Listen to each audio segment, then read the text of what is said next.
आज हम भारत के जंगलों की बात करेंगे। मतलब एक बहुत ही दिलचस्प विषय है। बिल्कुल। और ये जितना आसान लगता है उतना है नहीं। हाँ, तो हमारे पास एक दस्तावेज है, dynamics and classification of Indian forest cover, और हम इसी के जरिए समझने की कोशिश करेंगे कि भारत के जंगलों की असल कहानी है क्या, मतलब कागज पर क्या है और जमीन पर क्या है, और दोनों में अंतर क्या है। तो चलिए एकदम बेसिक सवाल से शुरू करते हैं। जंगल क्या होता है? मतलब सुनने में तो यही लगता है कि जहां बहुत सारे पेड़ पौधे हैं वो जंगल है, सीधा साधा। पर असल में ये इतना सीधा है नहीं। और हमारा जो सोर्स है वो बताता है कि भारत में जंगल शब्द के कम से कम दो मतलब है। अच्छा, हाँ, और यहीं से पूरी बात दिलचस्प हो जाती है। तो क्या है वो दो मतलब? देखिए, पहला मतलब तो वही है जो हम सब समझते हैं। तकनीकी भाषा में उससे कहते हैं वनावरण या फॉरेस्ट कवर। Forest cover. जी, इसे ऐसे समझिए कि अगर हम सैटेलाइट से भारत की तस्वीर लें तो जमीन का जितना भी हिस्सा हमें असल में पेड़ों से ढका हुआ दिखेगा, जो हरा हरा है। हाँ, जो एक्चुअल ग्रीन कवर है वो है फॉरेस्ट कवर। ये जमीनी हकीकत है। ठीक है, ये समझ आ गया, actual trees on the ground. तो फिर दूसरा मतलब क्या हुआ? दूसरा मतलब है वन क्षेत्र, यानी फॉरेस्ट एरिया। Forest area. हाँ, ये एक कह सकते हैं कानूनी परिभाषा है। सरकारी परिभाषा। मतलब ये वो जमीन है जिसे सरकार के राजस्व विभाग ने अपनी किताबों में, अपने रिकॉर्ड्स में वन के तौर पर नोटिफाई कर दिया है। अच्छा। अब मजेदार बात यह है कि उस जमीन पर आज पेड़ हो न हो या वहां कोई बिल्डिंग बन गई हो, इससे फर्क नहीं पड़ता। क्या कह रही हैं? मतलब सरकारी कागज पर वो वन क्षेत्र है तो वो है। बिल्कुल। वेट अ मिनट, ये तो बहुत अजीब बात है। मतलब सरकार की किताबों में एक जगह पूरी तरह से जंगल हो सकती है, लेकिन जब कोई वहां असल में जाए तो हो सकता है वहां मैदान हो। एग्जैक्टली। और इसका सबसे बेहतरीन और चौंकाने वाला उदाहरण हमारे सोर्स में लक्षद्वीप का दिया है। लक्षद्वीप? जी, कानूनी तौर पर सरकारी रिकॉर्ड्स के हिसाब से लक्षद्वीप में शून्य वन क्षेत्र है। जीरो। लेकिन लक्षद्वीप तो मतलब वो तो अपनी हरियाली, अपने नारियल के पेड़ों के लिए मशहूर है। आप बिल्कुल सही कह रहे हैं। वो तो एक ट्रॉपिकल पैराडाइज है। और वो जो हरियाली है वो है वनावरण, फॉरेस्ट कवर। लक्षद्वीप का 82% से ज्यादा हिस्सा असल में पेड़ों से ढका है। वाओ। तो देखिए, जमीन पर 82% हरियाली, लेकिन कागज पर 0% जंगल।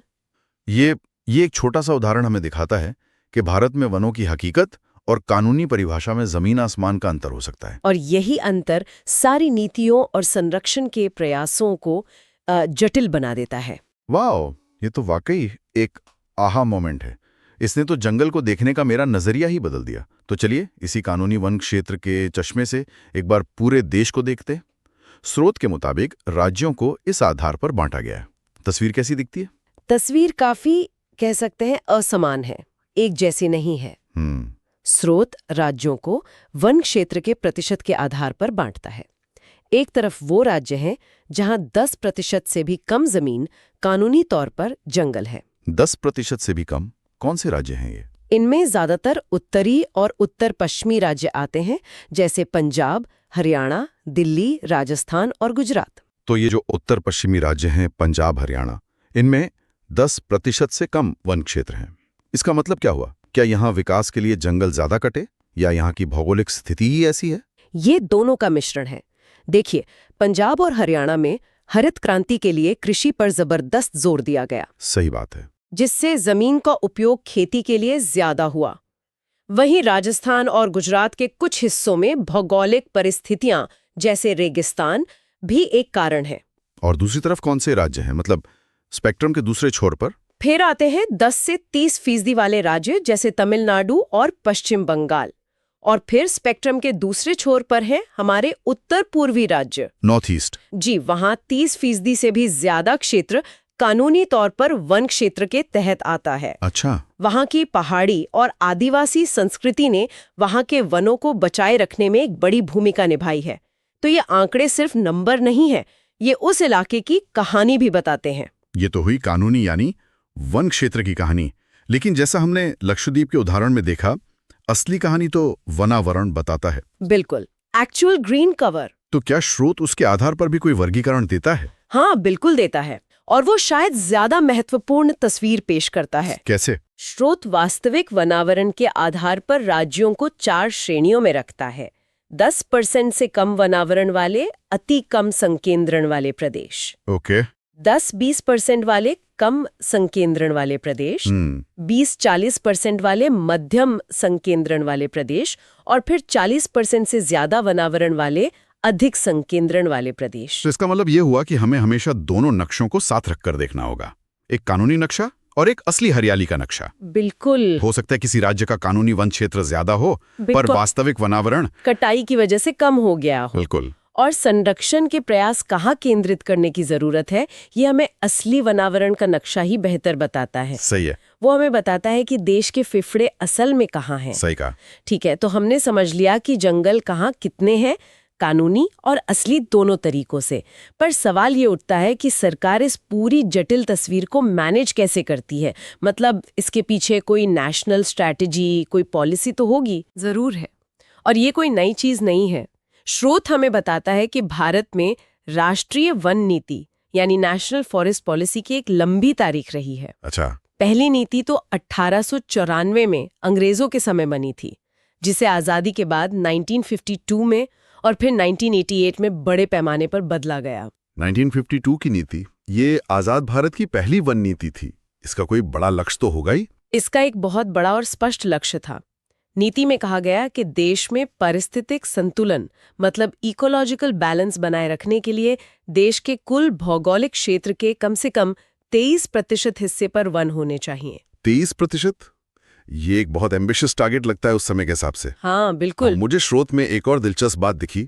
इस नीति ने पहाड़ों और मैदानों के लिए अलग अलग लक्ष्य रखे थे। हाँ, और ये दिखाता है कि उस समय के नीति निर्माता कितने दूरदर्शी थे। क्या लक्ष्य थे वो? उन्होंने कहा कि पहाड़ी इलाकों के 60% हिस्से पर जंगल होने चाहिए। 60%? जबकि मैदानी इलाकों के लिए 25% का लक्ष्य रखा गया। लेकिन ऐसा क्यों? पहाड़ों के लिए इतना ज्यादा लक्ष्य क्यों? क्योंकि पहाड़ बहुत नाजुक इकोसिस्टम्स होते हैं। वहाँ के जंगल मिट्टी के कटाव को रोकते हैं, हमारी नदियों को पानी देते हैं और बाढ़ जैसी आपदाओं से बचाते हैं। अच्छा। इसलिए पहाड़ों पर ज्यादा घने जंगल होना पूरे देश के लिए जरूरी है। 1952 की नीति ने इसी सोच के आधार पर वनों को 4 वर्गों में भी बांटा था। कौन से 4 वर्ग? संरक्षित वन, राष्ट्रीय वन, ग्राम वन और वृक्ष क्षेत्र। तो क्या ये नीति सफल रही? मतलब क्या हम उन लक्ष्य तक पहुंच पाए? लक्ष्य एम्बिशियस थे और हम लगातार उस दिशा में काम कर रहे हैं। लेकिन इससे भी महत्वपूर्ण सवाल ये है कि समय के साथ हमारी सोच में क्या बदलाव आया। और यहीं पर 1988 की संशोधित नीति बहुत महत्वपूर्ण हो जाती है। वो एक तरह का पैराडाइम शिफ्ट था। पैराडाइम शिफ्ट, ऐसा क्या बड़ा बदलाव था उसमें? 1988 से पहले नीतियां अक्सर टॉप डाउन होती थीं। सरकार जंगलों को या तो कमाई का एक जरिया, एक रेवेन्यू सोर्स मानती थी, या फिर एक ऐसी चीज जिसे लोगों से बचाना है। ठीक है। 1988 की नीति ने पहली बार ये स्वीकार किया कि जंगल के आसपास रहने वाले स्थानीय समुदाय और आदिवासी वो समस्या नहीं बल्कि समाधान का हिस्सा हैं। मतलब लोगों को जंगल के मैनेजमेंट में शामिल करने की बात हुई। बिल्कुल। नीति में साफ कहा गया कि वन संरक्षण और विकास के साथ साथ स्थानीय लोगों की जरूरतें जैसे जलावन की लकड़ी, चारा और छोटी मोटी वन उपज को भी पूरा किया जाएगा। इसने जॉइंट फॉरेस्ट मैनेजमेंट यानी JFM जैसे कार्यक्रमों की नींव रखी। अच्छा, JFM। हाँ, जहाँ वन विभाग और स्थानीय समुदाय मिलकर जंगल का प्रबंधन करते हैं। ये संरक्षण और मानवीय जरूरतों के बीच संतुलन बनाने की एक बहुत बड़ी और जरूरी कोशिश थी। ये वाकई एक बड़ा बदलाव है। चलिए अब जरा और जमीन के करीब आते हैं। हमने नीतियों की बात कर ली, अब ये देखते हैं कि प्रबंधन के नजरिए से ऑन द ग्राउंड इन जंगलों को कैसे बांटा गया है। जी, अगर मैं किसी जंगल में जाता हूं तो मुझे कैसे पता चलेगा कि वहां क्या नियम लागू होते हैं? ये समझने के लिए स्रोत हमें 3 मुख्य वर्गीकरण बताता है और ये जानना बहुत जरूरी है क्योंकि हर तरह के जंगल में नियम और कानून अलग होते हैं। तो पहला प्रकार कौन सा है? पहला और सबसे सख्त श्रेणी वाला है आरक्षित वन, रिजर्व्ड फॉरेस्ट। आरक्षित वन, जी, जैसा कि नाम से ही पता चलता है ये पूरी तरह से आरक्षित हैं। इन्हें आप प्रकृति का हाई सिक्योरिटी जोन समझ सकते हैं। हाई सिक्योरिटी जोन, मतलब यहाँ लकड़ी काटना, पशु चराना या किसी भी तरह की मानवीय गतिविधि पर पूरी तरह से पाबंदी होती है। पूरी तरह से? पूरी तरह से। इन्हें वन्यजीवों और जैव विविधता के संरक्षण के लिए सबसे कीमती माना जाता है। और ये कोई छोटे-मोटे इलाके नहीं हैं। देश के कुल वन क्षेत्र का लगभग 55% हिस्सा इन्हीं आरक्षित वनों के तहत आता है। 55%? ये तो आदत से ज्यादा है। तो जब हम किसी टाइगर रिजर्व या नेशनल पार्क की बात करते हैं तो क्या वो इसी श्रेणी में आते हैं? ज्यादातर मामलों में हाँ। हमारे नेशनल पार्क्स और वाइल्ड लाइफ सैंक्चुरीज का जो कोर एरिया होता है वो अक्सर आरक्षित वन ही होता है। अच्छा। तो जब हम बाघ या हाथी के संरक्षण की बात करते हैं तो हम असल में इन्हीं आरक्षित वनों की बात कर रहे होते हैं। ठीक है, तो ये तो हो गया नो एंट्री जोन। इसके बाद क्या आता है? इसके बाद आता है संरक्षित वन, प्रोटेक्टेड फॉरेस्ट। संरक्षित वन। यहाँ नियम थोड़े नरम हैं। सरकार इनकी भी देखभाल करती है, लेकिन यहाँ स्थानीय समुदायों को सीमित मात्रा में अपनी जरूरतों के लिए लकड़ी काटने और पशु चराने की अनुमति होती है। अच्छा, तो यहाँ कुछ छूट है? जी, सीमित मात्रा में। ये संरक्षण और स्थानीय आजीविका के बीच संतुलन बनाने का एक प्रयास है।